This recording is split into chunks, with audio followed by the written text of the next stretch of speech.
راجہ صاحب، اگر ٹیکنیکل اور یہ جو قانونی معاملات ہیں اس کے اوپر میں آپ سے رائے جاننا چاہوں تو کیا لیگلی یہ ٹھیک ہے؟ ایگزیکٹو انہیں اجازت دے سکتی ہے یا ای سی ایل اور دیگر جو قوانین ہیں وہ اس میں رکاوٹ بنتے ہیں؟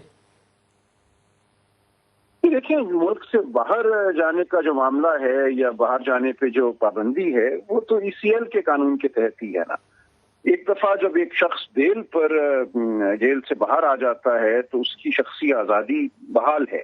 اب اس شخصی آزادی کے استعمال میں وہ ملک کے اندر رہتا ہے یا ملک کے باہر رہتا ہے، اس پہ قدغن عدالت لگا سکتی تھی، لیکن عدالت نے ایسی کوئی قدغن نہیں لگائی۔ اب واحد قدغن جو ہے وہ ای سی ایل کے قانون کے تحت ہی ہے، اور وہ جو معاملہ ہے وہ خالصتاً حکومت کے اختیار میں ہے۔ وہ حکومت کی ثوابدید ہے، وہ نیب سے مشورہ لے سکتی ہے، لیکن بالآخر فیصلہ حکومت کا ہوگا۔ اگر نیب کے کسی قانون کے تحت سزا ہوئی ہو اور اس میں کیا قدغن موجود ہے پاکستان سے باہر جانے کے لیے، اور کیا ایگزیکٹو کو اختیار ہے کہ اس کو ویو کر دے؟ کیونکہ اس میں کچھ شکیں نظر آتی ہیں، 2-3 اس کی سب کلازز ہیں، ABC، اس میں پاکستان سے باہر ٹریول کرنے کے حوالے سے بھی ذکر ہے۔ لیکن وہ عدالتی فیصلے میں پھر یہ بات آنی چاہیے تھی۔ جو عدالتی فیصلہ ہے اس میں کوئی ایسی کوئی بات ایکسپلیسٹ نہیں آئی۔ قدغن نہیں ہے، کوئی پروہیبٹ نہیں کیا انہوں نے، کوئی بار نہیں کیا ان کو پاکستان سے باہر ٹریول کرنے کے لیے، لیکن ای سی ایل تو ایگزیکٹو مینٹین کر رہی ہے نا، ای سی ایل کا تو اس میں تذکرہ ہی نہیں تھا۔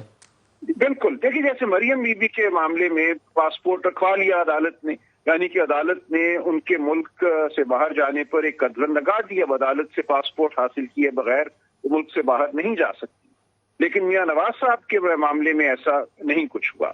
لہٰذا اب فیصلہ خالصتاً حکومت کے ہاتھ میں ہے ای سی ایل کے قانون کے تحت۔ اور جو نیب نے خط لکھا انہوں نے کہا کہ جب ان کی پیشی درکار ہوگی تو حکومت اس معاملے میں شیورٹی دے کہ وہ پیش ہو جائیں گے، اور اب حکومت کہہ رہی ہے کہ آپ کو جو سزا ہوئی تھی اس کے برابر رقم جمع کرا دیں جرمانے کی تو پھر آپ کو جانے دیتے ہیں۔ کوئی ذہن میں ہے آپ کو کہ کتنی رقم ہے جو جمع کرانی پڑے گی یا اس کی گارنٹی دینی پڑے گی؟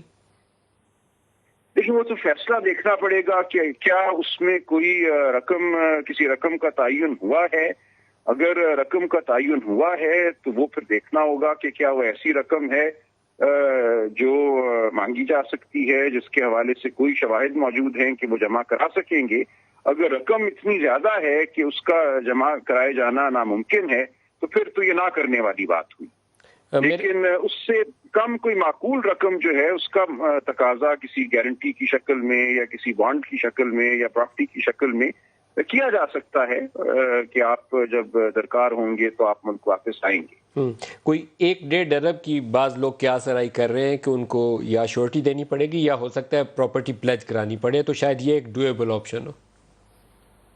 ممکن ہے جی، اگر اس طرح کا کوئی معاملہ ہے، اس قسم کی رقم ہے اور پراپرٹی دستیاب ہے تو پھر تو یہ ممکن ہے۔ ایک مختصر سوال پوچھ لوں، مریم کا پاسپورٹ تو عدالت نے رکھا ہوا ہے، کیا مریم بھی یہ درخواست دے سکتی ہیں کہ مجھے میرا پاسپورٹ دیا جائے، میں نے ابا کی تیمارداری کی خاطر باہر جانا؟